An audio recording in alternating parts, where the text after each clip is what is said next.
सारंग गुरु digital class में मैं निहाल पांडे आप सबका स्वागत करता हूं। आज हम लोग 10वीं कक्षा के इतिहास विषय से संबंधित कुछ चीजें देखेंगे और जानेंगे। हम लोग का आज का टॉपिक है समाजवाद एवं साम्यवाद, यानी सोशलिज्म एंड कम्युनिज्म। क्या चीजें हैं ये, क्या इसके बारे में जानना है, ये हम लोग अगली स्लाइड में देखते हैं। तब तक मैं थोड़ा सा ओवरव्यू दे देना चाहूंगा इसका। समाजवाद और साम्यवाद मुख्यतः जो है ये आर्थिक और सामाजिक दर्शन है, यानी आर्थिक और सामाजिक सिद्धांत है। तो एक तरह से देखा जाए तो इसका अध्ययन होना चाहिए था अर्थशास्त्र के अंतर्गत, लेकिन इसका उद्भव कैसे हुआ, इसका विकास कैसे हुआ और क्यों हुआ, इसके क्या प्रभाव पड़े, ये सारी चीजें हम लोग इतिहास के अंतर्गत पढ़ते हैं। तो शुरू करते हैं बिना समय गंवाए। यहाँ पर सबसे ऊपर मैंने पूंजीवाद के बारे में लिखा हुआ है। अब पूंजीवाद हमारा टॉपिक तो नहीं है, लेसन का नाम भी समाजवाद और साम्यवाद है, लेकिन बिना पूंजीवाद को जाने या समझे हम समाजवाद को नहीं समझ सकते हैं। इसलिए मैं पहले शुरुआत करूंगा पूंजीवाद से। पूंजीवाद, जिसको हम लोग इंग्लिश में कैपिटलिज्म के नाम से जानते हैं। किस नाम से जानते हैं? कैपिटलिज्म के नाम।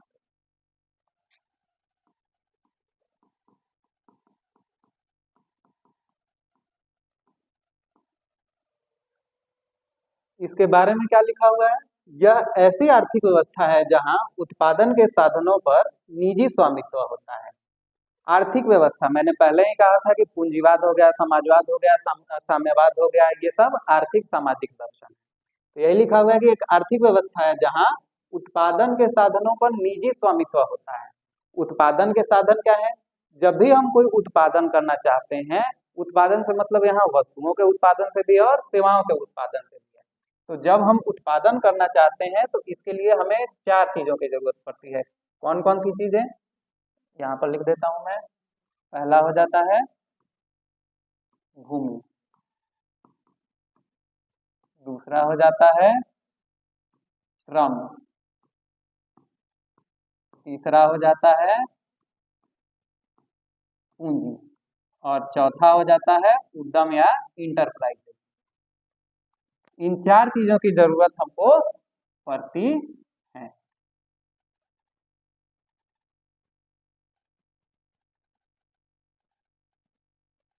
कौन कौन सी 4 चीजें उत्पादन के साधन है? भूमि, श्रम, पूंजी और उद्यम। यहाँ मैं लिख देता हूं उत्पादन के साधन।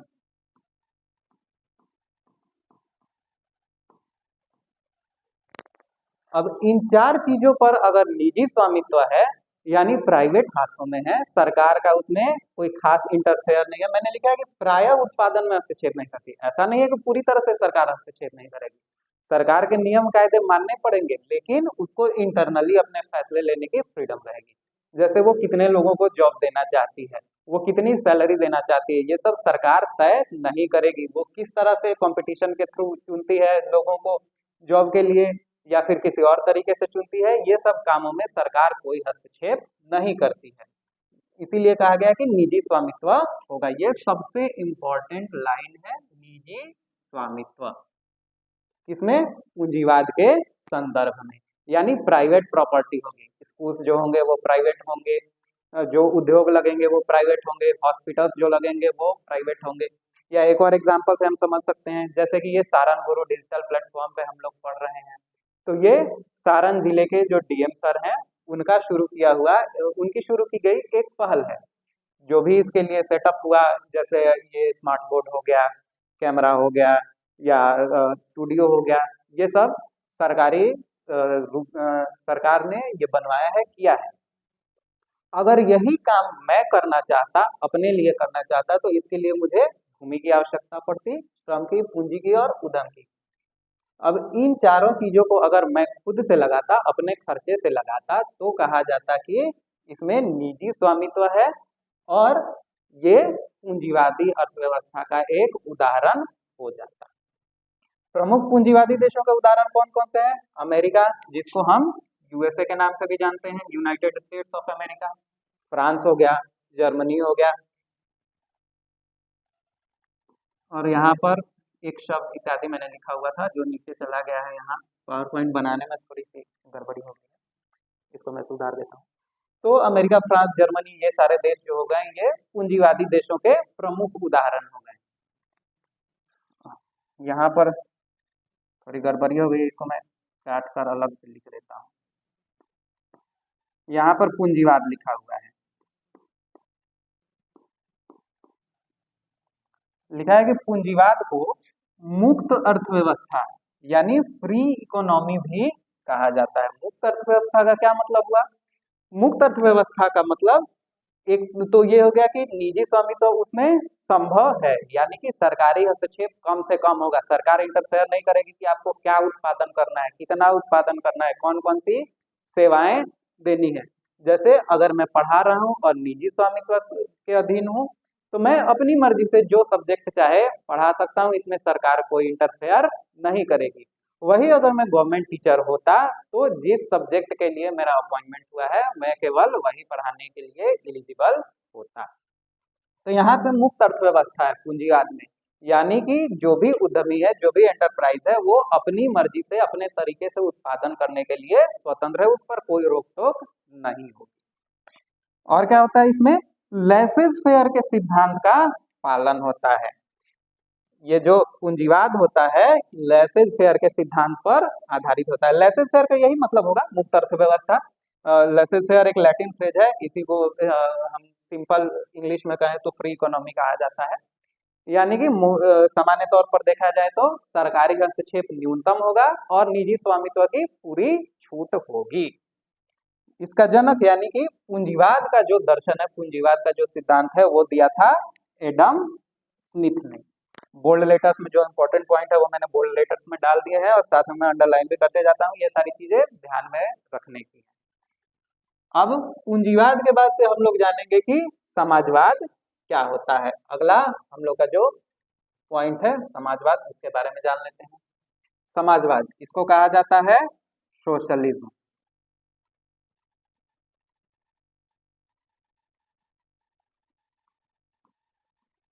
सोशलिज्म सोशलिज्म या समाजवाद जो है समाज शब्द से बना हुआ है। समाज का मतलब हो गया कि एक ऐसा लोगों का समुदाय जहां अलग अलग जातियों के, अलग अलग धर्मों के, अलग अलग परिवारों के लोग एक साथ रह सकते हैं।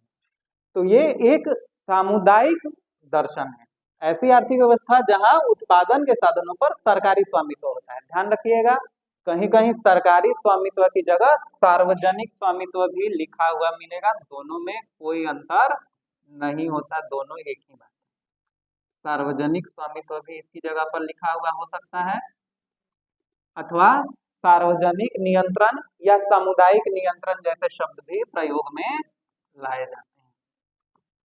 सामुदायिक नियंत्रण,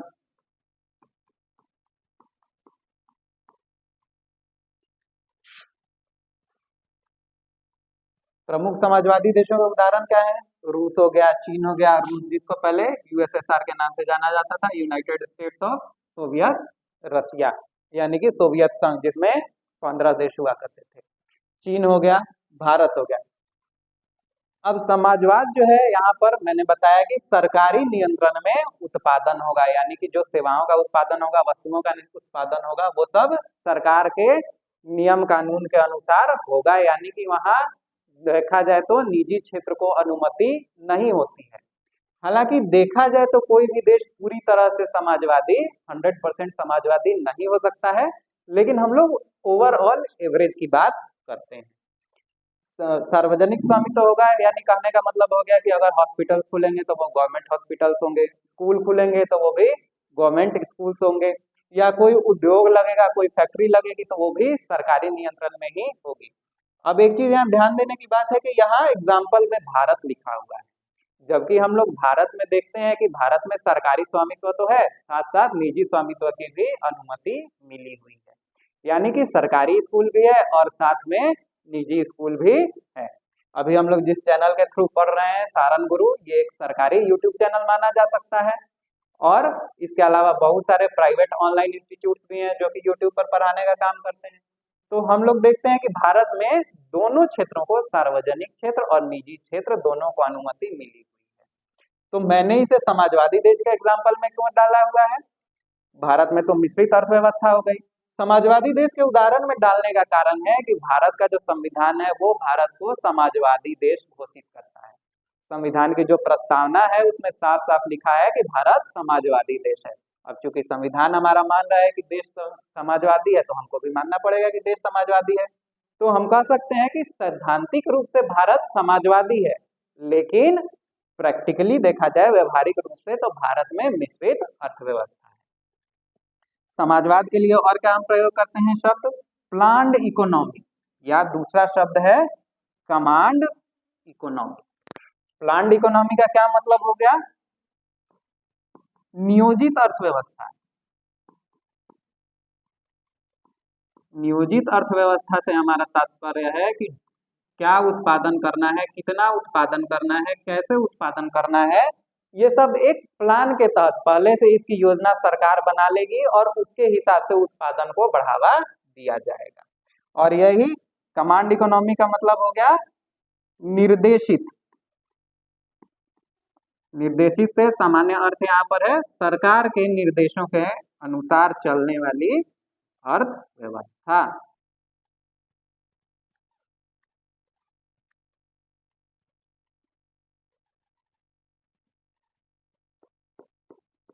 निर्देशित अर्थव्यवस्था, ये मतलब हो गया कमांड इकोनॉमी का। इसके जनक कौन माने जाते हैं? Karl Marx. कार्ल मार्क्स जो काफी प्रसिद्ध समाजवादी हुए, इन्हीं से हम मानते हैं कि समाजवाद की शुरुआत हुई थी। अब हम लोगों ने क्या देख लिया? पूंजीवाद देख लिया, समाजवाद देख लिया, और थोड़ी सी चर्चा हम लोग साम्यवाद की भी कर लेंगे। साम्यवाद क्या होता है? तो साम्यवाद एक उदाहरण है किस चीज का? तो समाजवाद को हम मान सकते हैं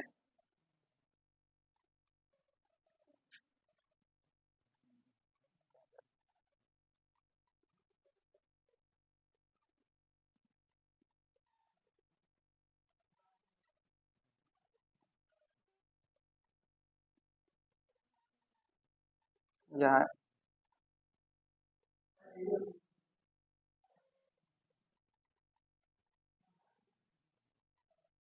ये एक एक्स्ट्रा स्लाइड आ गई है, इसको मैं हटा देता हूँ। यहाँ हम लोग साम्यवाद के बारे में समझ लेंगे।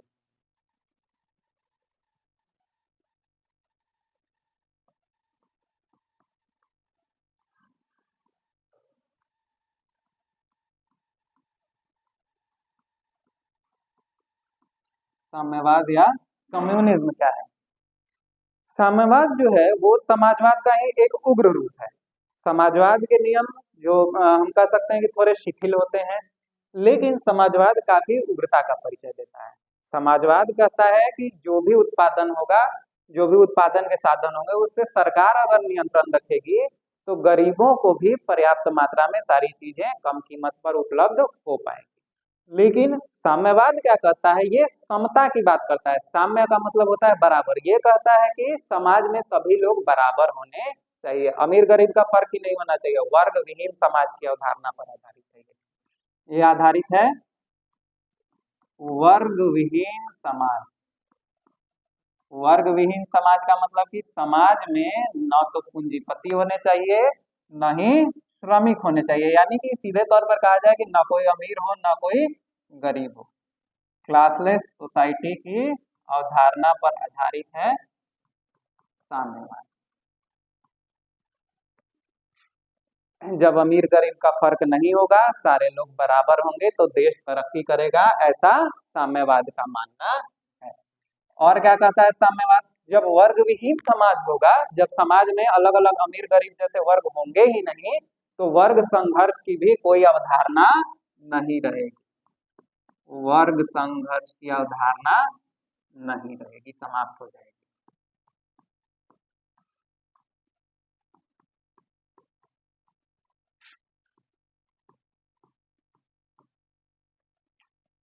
ये दो मुख्य बातें हैं साम्यवाद की। और यहाँ पर चूंकि शुरुआती दर्शन जो था वो मुख्यतः इन्हीं दो बातों पर निर्भर था, लेकिन बाद के जो विचारक आए, बाद के जो चिंतक आए, तो इसमें अपनी अपनी धारणाएं जोड़ते गए। ये इतना उग्र हो गया साम्यवाद आगे चलकर कि इसे डाकुओं की अर्थव्यवस्था भी कहा जाने लगा। क्यों कहा जाने लगा, अभी हम लोग समझेंगे क्या कहा जाने लगा। डाकुओं की अर्थव्यवस्था,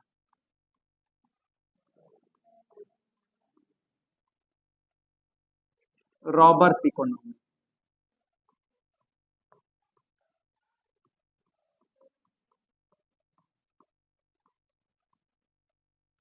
कारण क्या है इसे कहे जाने का, पहले हम लोग तीनों में अंतर देख लेंगे, पूंजीवाद, समाजवाद और साम्यवाद में क्या अंतर होता है, इस चीज को समझ लेंगे तो तुरंत हमें क्लियर हो जाएगा कि डाकुओं की अर्थव्यवस्था क्यों नाम दिया गया। देखिए एक बहुत ही आसान उदाहरण से मैं समझाना चाहूंगा।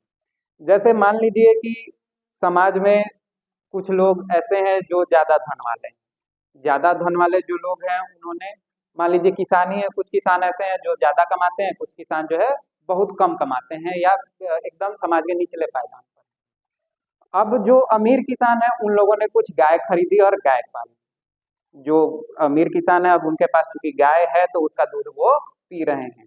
जो गरीब लोग हैं अगर वो दूध चाहते हैं तो क्या करना पड़ेगा उन्हें, दो कार्य कर सकते हैं, या तो खुद की गाय खरीदें और पालें, या फिर अमीर लोगों की गाय जो दूध दे रही है उनसे जाकर दूध खरीदें।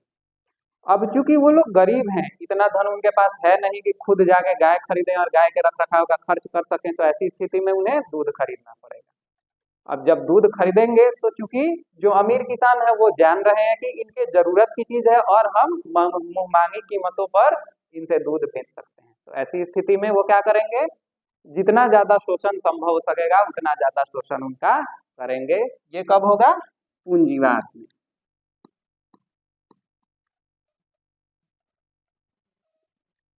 या फिर अगर वो लोग दूध नहीं खरीदते हैं तो उसका उपयोग नहीं कर पाएंगे, यानी कहने का मतलब हुआ कि अगर सेवा और उत्पादन खरीदने की उनकी क्षमता नहीं है, सेवा हो गया, वस्तु हो गया, ये खरीदने की उनकी क्षमता, आर्थिक क्षमता नहीं है, गरीब है, तो वो इनसे वंचित रह जाएंगे, भले ही वो कितनी भी मूलभूत आवश्यकताएं हैं, यानी कि भोजन जैसी आवश्यकता तक के लिए भी अगर उनके पास धन नहीं है तो पूंजीवाद के सिद्धांत के अनुसार वे लोग इससे वंचित रह जाएंगे। समाजवाद इसका विरोध करता है। समाजवाद क्या कहता है कि अगर अमीर किसानों के पास मान लो 100 किसान हैं, जिसमें से 25 किसान अमीर हैं और उन सब ने दो दो चार चार गायें ऐसे पाल रखी है, समाजवाद कहता है कि इन गायों का जो दूध निकाला जाएगा उसमें से थोड़ा सा दूध सरकार ले लेगी। मान लो कि एक गाय 5 लीटर दूध देती है, तो उस 5 लीटर दूध में से 1 लीटर दूध सरकार ले लेगी उन अमीर किसानों से, और उस 1 लीटर दूध का क्या करेगी, जो गरीब किसान है उनको सरकार अपनी तरफ से कम कीमत पर उपलब्ध कराएगी, ताकि जो बेसिक नीड्स हैं, भोजन जैसी मूलभूत आवश्यकता है, उसको वो किसान पूरा कर सके। ये समाजवाद का सिद्धांत। साम्यवाद क्या कहता है, साम्यवाद यहाँ पर थोड़ी उग्रता का परिचय देता है। यहाँ पर नियंत्रण जो है निजी संपत्ति का है, मैंने पूरी तरह से सरकार इसमें कुछ नहीं बोलेगी, जिसके पास गाय है वो जितने दाम पर चाहे दूध बेच सकता है, सरकार उसको रोकने टोकने नहीं जा रही है, उसकी मर्जी, वो चाहे तो दूध बेचे चाहे तो नहीं बेचे। लेकिन समाजवाद कह रहा है कि आपको अगर लाभ हो रहा है, आप इस योग्य हैं कि आप लाभ कमा रहे हैं, तो थोड़ा सा उसमें से जो गरीब लोग हैं, जो वंचित तबके हैं समाज के, उनके कल्याण के लिए भी आप थोड़ा सा अपने तरफ से डोनेट कीजिए। तो जैसे हम लोग टैक्स देते हैं, सरकार अलग अलग तरह के टैक्स लगाती है और टैक्स से जो पैसा आता है वो देश की भलाई के लिए खर्च किया जाता है। ये समाजवादी सिद्धांत हो गया। साम्यवाद क्या कहता है, जो 25 लोग गाय पाले हुए हैं उन सबसे गाय छीन ली जाए, वो सब बांट दी जाएगी, जितने से लोग हैं, जितनी आबादी है उन सब में बराबर बराबर बांट दी जाएगी, सबको साम्य यानी बराबर कर दिया जाएगा, यानी कि जितना भी धन होगा उसको समाज में बराबर रूप से वितरित कर दिया जाएगा। और जब ऐसा कर दिया जाएगा तो अमीर गरीब का फर्क अपने आप समाप्त हो जाएगा, ना कोई अमीर रहेगा ना कोई गरीब रहेगा, यानी वर्ग विहीन समाज की स्थापना होगी। वर्ग विहीन समाज की स्थापना होगी, इसका मतलब हो गया कि वर्ग संघर्ष की अब कोई समस्या नहीं रह जाएगी। अब ध्यान रखिएगा कि हमने बताया कि जो भी गाय होंगी यानी जो भी संपत्ति होगी वो छीन ली जाएगी और उसको दोबारा वितरित किया जाएगा समाज में। क्योंकि यहाँ छीनने की प्रवृत्ति पर जोड़ है, छीनने की प्रवृत्ति मतलब ऐसा नहीं कि जबरदस्ती ले लिया जाएगा, यानी ऐसे नियम कायदे रहेंगे कि सरकार की अवधारणा को तो साम्यवाद मानता ही नहीं है, सामुदायिक नियंत्रण की, यानी कि जो भी संपत्ति आपके पास है, आपके पास एक गाय है, आपके पास 10 गाय है, वो आपकी नहीं है, आपके पास 1 कट्ठा जमीन है या 1 बीघा जमीन है, वो आपकी नहीं है, वो पूरे समुदाय की है। उसका पूरा समुदाय मिलजुल कर, जितने भी आबादी है वो सब मिलजुल कर खेती करेंगे और जो भी लाभ होगा उससे आपस में बराबर बराबर बांट लेंगे। तो इसी छीनने की प्रवृत्ति के कारण साम्यवाद को डाकुओं की अर्थव्यवस्था का भी नाम दिया गया है। उम्मीद है कि ये तीनों चीजें आपको समझ में आ गई होंगी। तो अब हम लोग बढ़ेंगे अपने अगले टॉपिक की तरफ। अगला टॉपिक हमारा क्या है? पूंजीवाद और समाजवाद में अंतर। उससे पहले हम लोग जान लेंगे कि समाजवाद का उदय कैसे हुआ। देखिए, समाजवाद के जन्म का काल औद्योगिक क्रांति मानी जाती है, यानी कि जिस समय यूरोप में औद्योगिक क्रांति हो रही थी, मेनली इंग्लैंड से माना जाता है कि औद्योगिक क्रांति की शुरुआत हुई थी। तो औद्योगिक क्रांति जब शुरू हुई उसी दौरान समाजवाद का भी जन्म हुआ। कारण क्या था? औद्योगिक क्रांति के बाद उत्पादन एवं श्रमिक वर्ग के हालातों में सुधार के लिए, उत्पादन में भी सुधार और श्रमिक वर्ग की जो बुरी स्थिति थी उसमें भी सुधार के लिए क्या हुआ वास्तव में, जब पूंजीवाद का उदय हुआ यूरोप में, तो उस समय अचानक से औद्योगिक क्रांति के बाद से नई नई तकनीकें आने लगी, नई नई मशीनें बनाई जाने लगी। तो इस वजह से अचानक से बड़ी बड़ी फैक्ट्रियां लगी और उत्पादन काफी तेजी से बढ़ा नए नए मशीनों के चलते। पहले जैसे मान लो कि कपड़े उद्योग का ही हम एग्जाम्पल लेते हैं, पहले हाथ से कपड़े बुने जाते थे या हथकरघा पर बुने जाते थे, हैंडलूम पर। अब वास्प से चलने वाली मशीनें आ गई, तो इंजन का जब आविष्कार हो गया या इस तरह के अन्य मशीनें बन गई, तब उत्पादन तेजी से बढ़ा। उत्पादन जब तेजी से बढ़ा तो डिमांड भी साथ साथ काफी तेजी में बढ़ी। अब उस डिमांड की पूर्ति के लिए, यानी कि बाजार में जितनी मांग थी उसकी आपूर्ति के लिए बड़े पैमाने पर श्रमिकों की आवश्यकता पड़ी। तो गांव से जो श्रमिक थे वो शहरों की तरफ या फैक्ट्रियों की तरफ पलायन करने लगे। अब वहां पर एक समय ऐसा आया जब वहां सैचुरेशन की स्थिति उत्पन्न हो गई, यानी कि उत्पादन जो था सामान्य होने लगा, मांग जो थी बाजार में चीजें काफी भर गई, इस वजह से सैचुरेटेड स्थिति में आ गया, सैचुरेटेड कंडीशन में संतृप्त हो गया बाजार। अब इस स्थिति में श्रमिकों की मांग धीरे धीरे गिरना शुरू हो गई। जैसे एग्जाम्पल के तौर पर हम देखते हैं, कोई नया पेन आया मार्केट में। अब नया पेन आया तो उसका काफी प्रचार हुआ, लोगों ने उसको तेजी से खरीदना शुरू किया। खरीदते खरीदते एक समय ऐसा है जब सारे लोगों के पास वो पेन भर गया। अब चूंकि एक चीज जब बार बार हम लोग यूज करने लगते हैं तो उस चीज से नॉर्मल सी बात है कि उस चीज से हमें कोई लगाव नहीं रह जाता, उसकी वैल्यू धीरे धीरे घटने लगती है। बहुत ज्यादा आवश्यकता होगी तभी हम खरीदेंगे। या एक सिंपल एग्जांपल आज के टाइम का हम ले लेते हैं, आईफोन नया लॉन्च हुआ 17, तो नया जैसे ही लॉन्च हुआ मार्केट में खरीदने के लिए उसको भीड़ लग गई, लगातार लोगों ने खरीदना शुरू कर दिया। अब जब बाजार में बहुत ज्यादा लोग इसको खरीद लेंगे तो संतृप्तता की स्थिति आ जाएगी, इसकी मांग में कमी आ जाएगी, क्योंकि अधिकांश लोगों के पास ये चीज अब उपस्थित हो गई है। अब जब ऐसा हो जाएगा तो धीरे धीरे इसकी डिमांड घटना शुरू हो जाएगी। डिमांड घटेगा तो रेट भी घटेगा। अब रेट जब घटना शुरू हो जाएगा तो क्या होगा, उसका उत्पादन गिरना शुरू हो जाएगा, श्रमिकों की नौकरियां जाने लगेंगी। लेकिन वास्तव में ये स्थिति तो आई ही, साथ में और क्या हुआ, पूंजीपति वर्ग जो था वो लाभ कमाते कमाते बहुत ही ज्यादा अमीर हो गया। बहुत बड़े बड़े आलीशान घर बना लिए उसने, बड़ी बड़ी गाड़ियां खरीद ली। यूरोप की चर्चा कर रहे हैं हम, और ऐसा नहीं कि केवल यूरोप में ही ऐसा हुआ, शुरुआत यूरोप में हुआ इसलिए हम ये बातें कह रहे हैं। इंडिया में भी औद्योगिक क्रांति में ऐसी चीजें देखने को मिली। तो पूंजीपति वर्ग जो था बहुत ज्यादा अमीर होते गया, बहुत ज्यादा पैसे हो गए, जबकि श्रमिक वर्ग जो था छोटे छोटे दड़बे जैसे घरों में रहते थे, जिनको स्लम एरिया कहा जाता था, धीरे धीरे इसी किताब में कुछ एक दो लेसन बाद हमें इस बारे में पढ़ना है, उस लेसन के बारे में हम लोग चर्चा करेंगे जब अर्बनाइजेशन के बारे में पढ़ेंगे, शहरीकरण वाला चैप्टर पढ़ेंगे तो इसके बारे में हम लोग स्लम वगैरह के बारे में डिटेल में चर्चा करेंगे। अब इसी अंतर को मिटाने के लिए समाजवाद का जन्म हुआ। कार्ल मार्क्स ने क्या कहा कि सारी मेहनत तो मजदूर कर रहे हैं, श्रमिक कर रहे हैं, और उसका जो भी लाभ हो रहा है वो सब पूंजीपति उठा रहे हैं, ये तो सही नहीं है। कुछ लाभ तो हम जो मेहनत कर रहे हैं उसको भी तो लाभ मिलना चाहिए। इसी संदर्भ में कार्ल मार्क्स का एक बहुत ही प्रसिद्ध कथन है कि मजदूरों के पास या श्रमिकों के पास होने के लिए सिवाय बेड़ियों के कुछ नहीं था। बेड़ियों से यहाँ मतलब था गरीबी, भूखमरी, लाचारी, शोषण की जो बेड़ियां उनके गले में पड़ी हुई थी, उन बेड़ियों की बात कर रहे हैं। कार्ल मार्क्स के बारे में भी हम चर्चा करेंगे, लेकिन फिलहाल इस चीज को हम लोग समझ चुके हैं कि उत्पादन एवं श्रमिक वर्ग के हालातों में सुधार के लिए ही समाजवादी विचारधारा का उदय हुआ।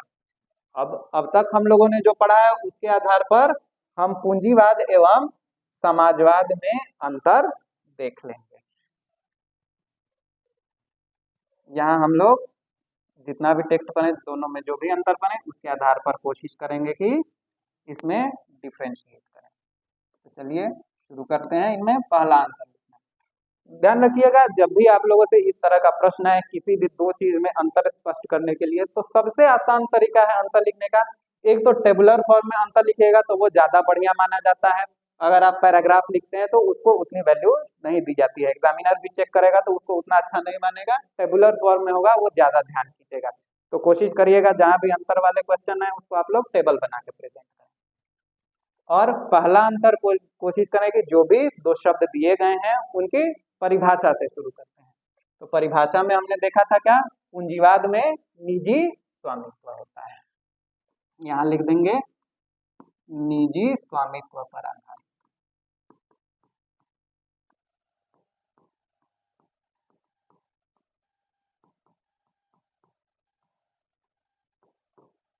समाजवाद क्या हो गया, सरकारी स्वामित्व या सरकारी नियंत्रण पर आधारित।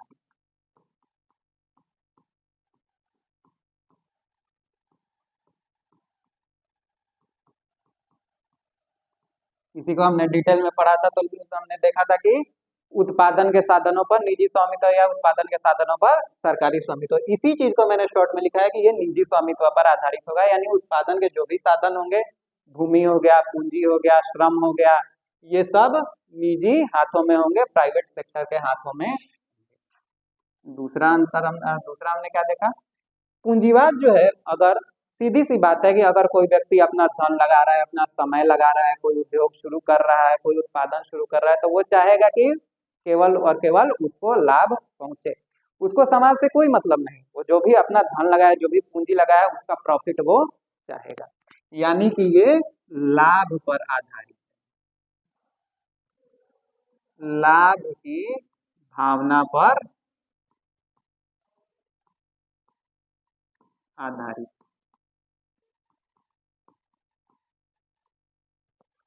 लेकिन यहाँ क्या होगा, समाजवाद में चूंकि सरकारी नियंत्रण है तो सरकार स्वयं के लाभ के लिए काम नहीं करेगी, सरकारें बनाई जाती हैं देश की भलाई के लिए। तो यहाँ पर जन कल्याण की भावना,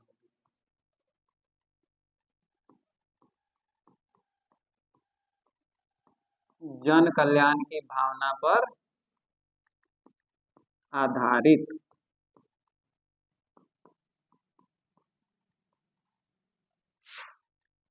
तीसरा अंतर क्या हो जाएगा, जो पूंजीवाद होता है इसमें जो भी डिमांड और सप्लाई होगा मार्केट के, उसी हिसाब से उत्पादन किया जाएगा। यानी बाजार में किस चीज की मांग है और उस चीज की आपूर्ति कितनी है, उसी आधार पर होगा। अगर आईफोन 17 की डिमांड है तो आईफोन 17 का उत्पादन किया जाएगा, और सैमसंग गैलेक्सी की डिमांड है तो सैमसंग गैलेक्सी का ही उत्पादन किया जाएगा। और साथ में मांग के साथ साथ आपूर्ति भी, अगर बाजार में ज्यादा सामान उपलब्ध है तो आपूर्ति कम कर दी जाएगी, यानी उत्पादन कम कर दिया जाता है। तो ये बाजार की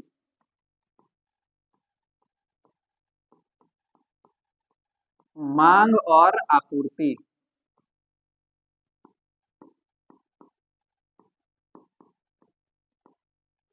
बाजार की मांग और आपूर्ति द्वारा नियंत्रित।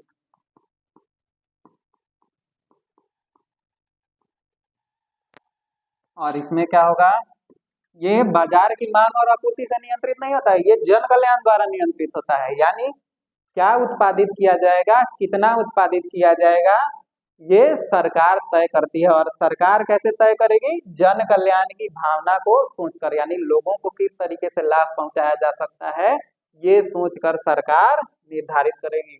कौन से हॉस्पिटल बनाया जाए, कहाँ पर हवाई अड्डे बनाया जाए, ये सब सरकार तय करेगी। कहाँ से लोगों को ज्यादा से ज्यादा लाभ पहुंचाया जा सकता है, इस चीज को सोचकर। यानी कि ये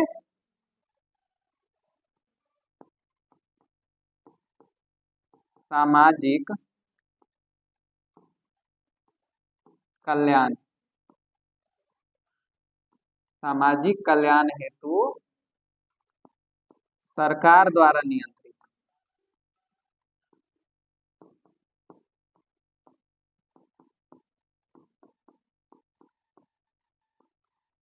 सामाजिक कल्याण द्वारा, सामाजिक कल्याण हेतु सरकार द्वारा ये नियंत्रित किया जाएगा।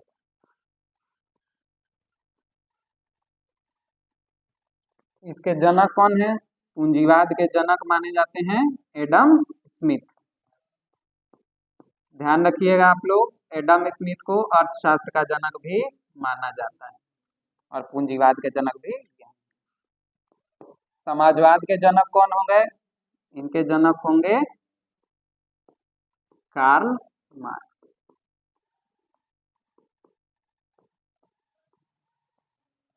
और क्या अंतर हो जाएगा? जहां पूंजीवाद होगा वहां श्रमिक वर्ग और पूंजीपति वर्ग निश्चित रूप से दो वर्ग बनेंगे ही बनेंगे।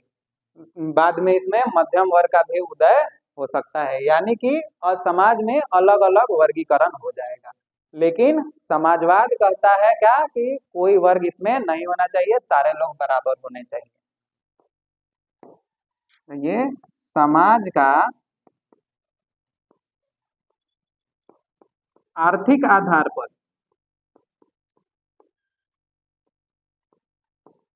आर्थिक आधार पर वर्गीकरण,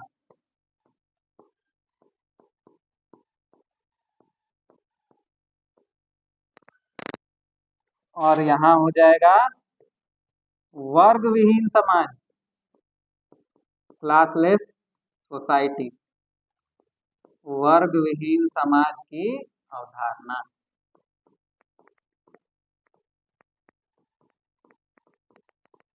अब जब आर्थिक आधार पर विषमता होगी, अमीर गरीब का फर्क होगा, तो निश्चित रूप से वर्ग संघर्ष बढ़ेगा, यानी एक वर्ग दूसरे वर्ग की विरोध में रहेगा। श्रमिक पूंजीपतियों का विरोध करेंगे, पूंजीपति श्रमिकों का विरोध करेंगे। ये समस्या लगातार देखने को और टकराव देखने को मिलेगी। इसके चलते हड़ताल या श्रमिकों के कम वेतन के विरुद्ध मांग या श्रमिकों के लिए मजदूरी के घंटे निश्चित करने की मांग, ये सारी चीजें आप लोग अब देखते रहते हैं, वो वर्ग संघर्ष का ही एक उदाहरण है। तो जब समाज वर्गों में विभाजित होगा तो वर्ग संघर्ष को बढ़ावा मिलेगा, वर्ग संघर्ष को बढ़ावा। और यहाँ पर चूंकि वर्ग विहीन समाज है, समाज में कोई वर्ग ही नहीं होगा, तो जब अलग अलग वर्ग में बंटेगा नहीं तो यहाँ संघर्ष होगा नहीं। ये वर्ग समता पर आधारित है,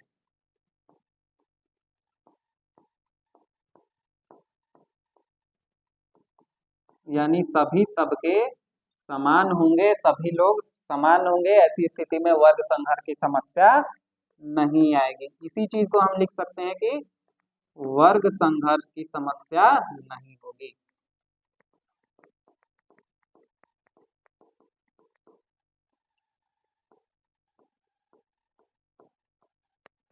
वर्ग संघर्ष की समस्या देखने को नहीं मिलेगी।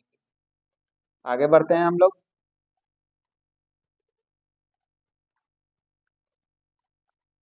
समाजवाद का वर्गीकरण, समाजवाद का वर्गीकरण कैसे किया गया? समाजवाद का वर्गीकरण कहें तो या समाजवादियों का वर्गीकरण कहें तो ऐतिहासिक दृष्टिकोण से इसका विकास किस तरीके से हुआ, उस पर दो हिस्सों में इसको बांटा गया। मार्क्स से पहले का समाजवाद और मार्क्स के बाद का समाजवाद। उसी को यूटोपियन और वैज्ञानिक समाजवाद भी कहा जाता है। यहाँ चाहे तो समाजवाद लिखा जा सकता है।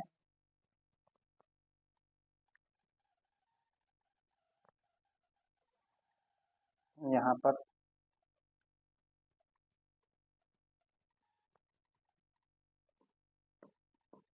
यूटोपियन समाजवाद और यहाँ पर वैज्ञानिक समाजवाद।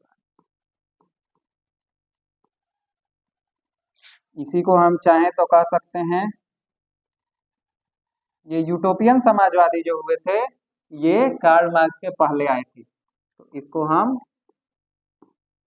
मार्क्स से पहले का समाजवाद भी कह सकते हैं।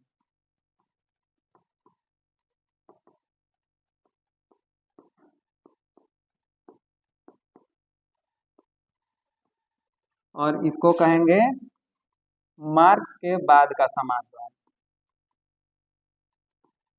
मार्क्स के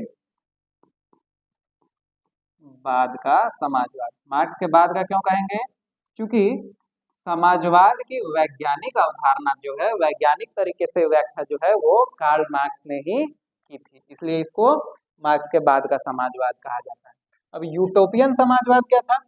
यूटोपियन का अर्थ होता है स्वप्नदर्शी।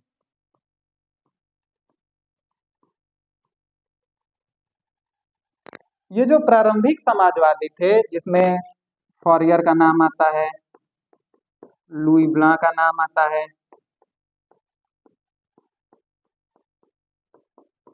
रॉबर्ट ओवन का नाम आता है, ये लोग मेनली किसी क्रांति में विश्वास नहीं करते थे, परिवर्तन में विश्वास नहीं करते थे।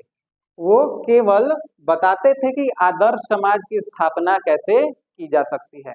माने कि ये लोग सैद्धांतिक बातें ज्यादा करते थे। जैसे कि हम लोग विज्ञान पढ़ते हैं तो उसमें दो पार्ट रहता है, एक सैद्धांतिक होता है और एक प्रायोगिक होता है, एक थ्योरेटिकल होता है और एक प्रैक्टिकल होता है। तो उसी तरह ये यूटोपियन समाजवादी जो थे ये केवल थ्योरेटिकल बातें करते थे, कैसे हम लोग समाज को बेहतर बना सकते हैं, आदर्श समाज की स्थापना कर सकते हैं, केवल यही चर्चा करते थे। माने अब इसी पर कमेंट करते हुए एक तरह से कहा जाए तो व्यंग्य में कहा जाने लगा कि ये लोग केवल सपना देखते हैं, करते कुछ नहीं है, अलग अलग सपना देखेंगे कि ऐसे समाज को हम लोग बेहतर बना सकते हैं, तो इनको कहा गया स्वप्नदर्शी। लेकिन वास्तव में ऐसा नहीं था कि इन्होंने कुछ किया ही नहीं, केवल सपना ही देखा। आधार तो इन्होंने ही तैयार की, इन्होंने ही तो बताया कि समाज में हम समता कैसे ला सकते हैं, वर्ग विहीन समाज की स्थापना कैसे कर सकते हैं, कैसे हम लोग प्रयास कर सकते हैं कि पूंजीपति वर्ग, श्रमिक वर्ग, मध्यम वर्ग, इनके बीच का आपसी टकराव खत्म हो जाए, कैसे हम लोग अमीर गरीब के बीच का फासला मिटा सकते हैं। ये तो बताया तो इन्होंने ही, सिद्धांत इन्होंने ही दिए, और इस सिद्धांत को प्रैक्टिकली हम लोग इम्प्लाई कैसे कर सकते हैं, मूर्त रूप में कैसे ला सकते हैं, ये बताया कार्ल मार्क्स। यूटोपियन समाजवादी में फॉरियर, लुई ब्लां, रॉबर्ट ओवन जो थे, रॉबर्ट ओवन ब्रिटिश थे। एक चीज और ध्यान रखिएगा कि अधिकांशतः जो प्रारंभिक यूटोपियन समाजवादियों के बारे में चर्चा आती है तो वो फ्रांसीसी ही थे, यानी कि अधिकतर यूटोपियन समाजवादी फ्रांस के रहने वाले थे। अगर प्रश्न आता है कि इनमें से कौन सा फ्रांसीसी यूटोपियन समाजवादी था या किसी प्रारंभिक समाजवादी का नाम देके ये प्रश्न पूछ दे कि कहाँ का रहने वाला था, तो आप लोग ध्यान रखिएगा, एक रॉबर्ट ओवन को छोड़ के जनरली जो भी नाम मिलेंगे वो सब फ्रांस वाले देखने को ही मिलेंगे। रॉबर्ट ओवन एक ब्रिटिश उद्योगपति था। ध्यान रखिएगा, ये भी एक बहुत ही विचित्र बात है, अब तक जो भी लोग समाजवाद की बातें कर रहे थे वो सब या तो मध्यम वर्ग से थे या श्रमिक वर्ग से थे, तब उन्होंने श्रमिकों की बुरी स्थिति के बारे में समझा था और उसको सुधारने की चर्चा की थी।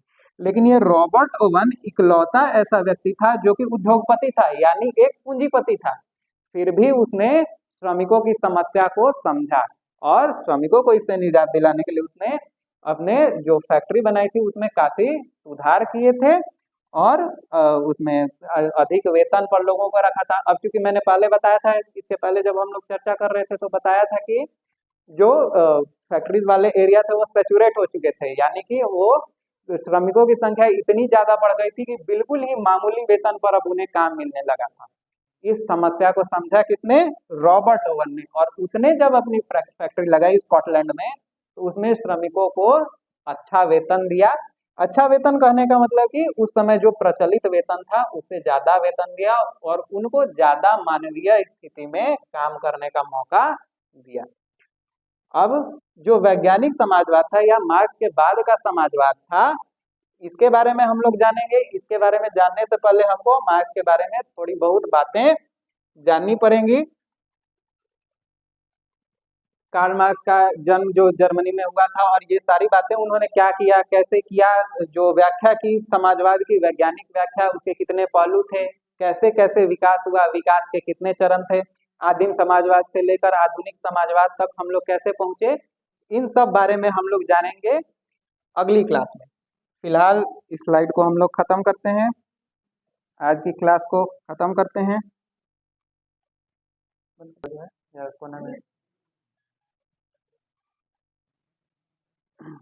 तो आज की क्लास तो हम लोग यहीं पे समाप्त करते हैं, फिर मिलेंगे अगले क्लास में। अगर इस क्लास से संबंधित कोई समस्या आप लोग को हो तो आप लोग ये टेलीग्राम चैनल नोट कर लीजिए। यहाँ पर आप लोग हिस्ट्री से रिलेटेड क्वेश्चन पूछ सकते हैं। चैनल का नाम है हिस्ट्री एट सारन गुरु। यहाँ पर आप लोग अपने प्रश्न भेज सकते हैं, और इसके अलावा आपको क्लास कैसी लगी, समझ में आया, क्या कोई परेशानी हुई, या पावर पॉइंट से रिलेटेड अगर कोई समस्या हो, कुछ दिखने में कोई शब्द समस्या हो रही हो, तो ये सारी बातें आप लोग कमेंट सेक्शन में डाल दीजिएगा, हम लोग बाद में चेक कर लेंगे और इसको सुधारने का प्रयास करेंगे।